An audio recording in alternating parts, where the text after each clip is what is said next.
अरे राम राम राम राम। कितनी जोर की बारिश हो रही है। 2 दिनों से यह बारिश तो रुकने का नाम ही नहीं ले रही है। मुझे लगता है अब जल्दी ही मेरी छत से पानी टपकने लगेगा। तभी उधर से एक शेर बारिश से परेशान होकर छिपने की जगह ढूंढते ढूंढते उसी किसान की झोपड़ी के पीछे बने तबेले में घुस जाता है, जिस तबेले में उस किसान के कुछ गधे बंधे हुए थे। अंधेरा ज्यादा होने के कारण शेर गधों को देख नहीं पाता है और उन्हीं के बीच जाकर खड़ा हो जाता है।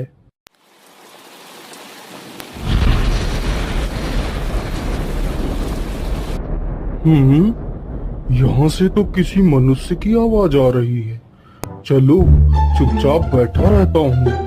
जैसे ही यह आदमी मेरे करीब आएगा मैं इसे खा लूंगा। हाय हाय हाय, यह बारिश कब रुकेगी? ऊपर से यह टपका भी आ गया। अब मैं क्या करूं? इस टपके से कैसे बचूं? इतना तो डर मुझे शेर और बाघ से भी नहीं लगता है जितना डर मुझे इस टपके से लगता है। अरे यह टपका कौन है?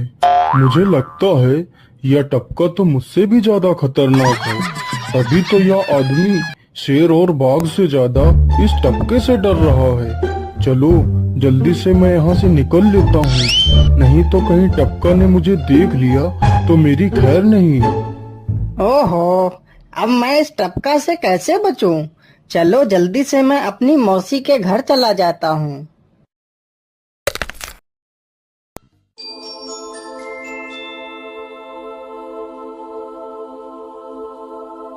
अरे चल चल गधे की औलाद, यहाँ पर छिपा हुआ बैठा है।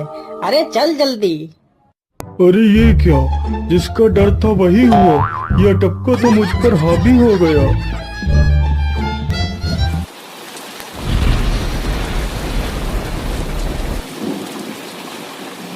कैसे बचूं? कैसे बचूं? इस टपका से मैं कैसे बचूं? हे भगवान मेरी सहायता करो, मुझे इस टपका से बचाओ। मैं आज के बाद किसी प्राणी को नहीं मारूंगा। मैं मांसाहार छोड़ के शाकाहारी बन जाऊंगा। भगवान मेरी रक्षा करो। शेर को दौड़ते दौड़ते रात से सुबह हो जाती है।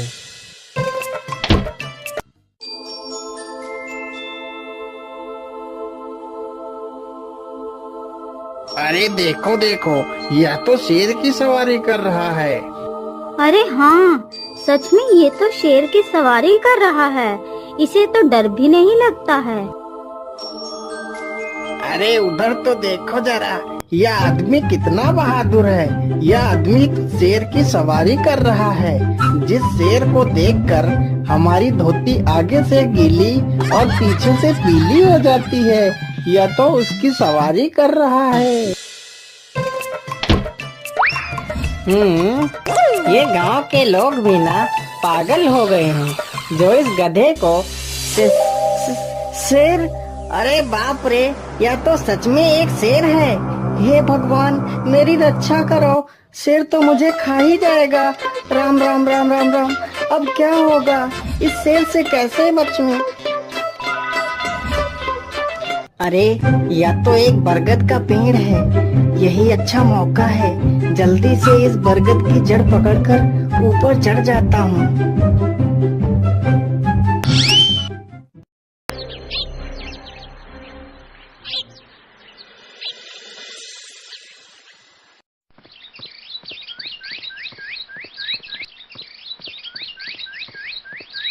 अरे शेर भैया, तुम इतनी जोर जोर से भागते हुए कहाँ जा रहे हो? आप तो बहुत डरे हुए लग रहे हो। आप तो जंगल के राजा हो, आपको किसका भय है?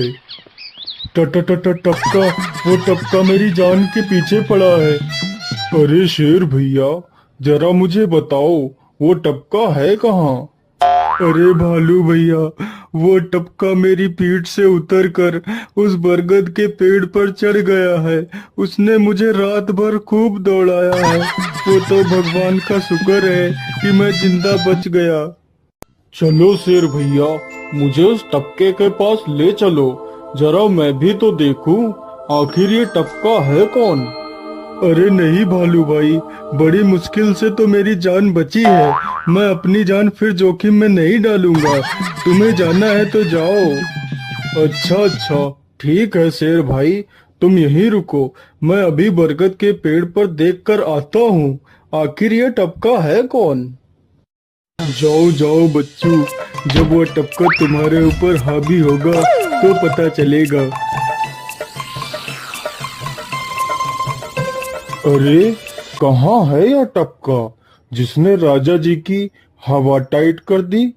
चलो इस पेड़ पर चढ़कर देखता हूँ। अरे बाप रे बाप, शेर क्या अकेला कम था, जो ये भालू भी आ गया।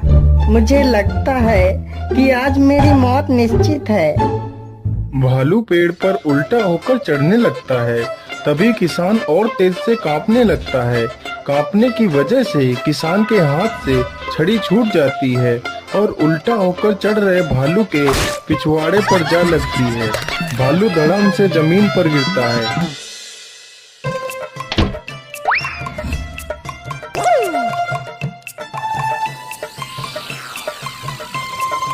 मुझे लगता है अब शेर और भालू दोनों भाग गए हैं। चलो अब जल्दी से यहाँ से निकल लेता हूँ।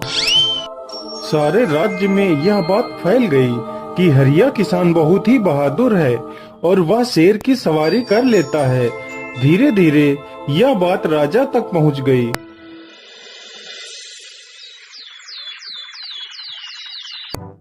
महाराज, क्यों न हम पड़ोस के गांव से हरिया किसान को बुलवा लेते हैं। वह बहुत ही बहादुर है। उसके बहादुरी के चर्चे तो पूरे राज्य में हैं।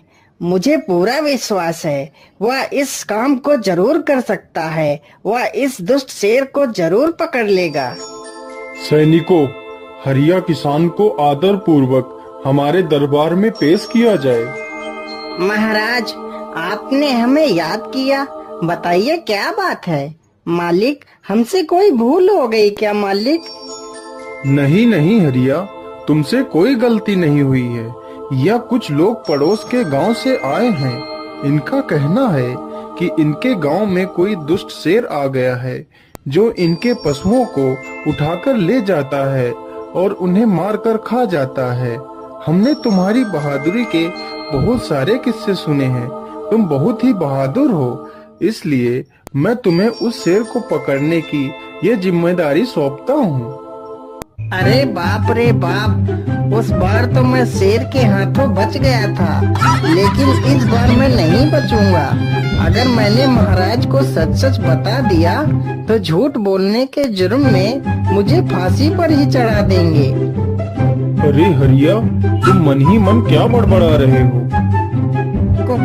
कुछ नहीं महाराज, कुछ नहीं। मैं सोच रहा था कि मैं शेर को कैसे पकड़ूं। ये लो हरिया, कुछ स्वर्ण मुद्राएं रख लो, ये तुम्हारे काम आएंगी। क्या करूं, कैसे पकड़ूं उस शेर को? ये महाराज ने भी मुझे कैसी दुविधा में डाल दिया है। क्या करूं, क्या करूं? हाँ, मिल गया। फिर हरिया बाजार से एक रस्सी और एक जाल तथा एक बकरी खरीद कर लाता है। चलो जल्दी से, मैं यहाँ पर एक गड्ढा खोद देता हूँ।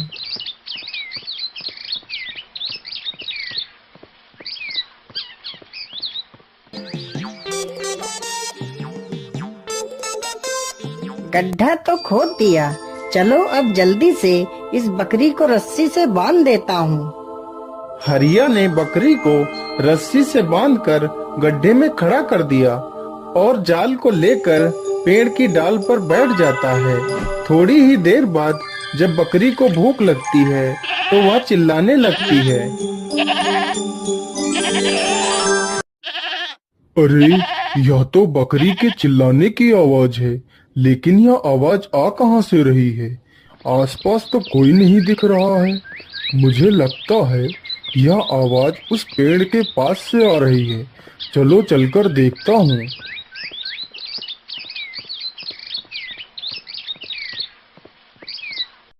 अरे वाह, आज तो शिकार मेरे पास खुद चलकर आ गया।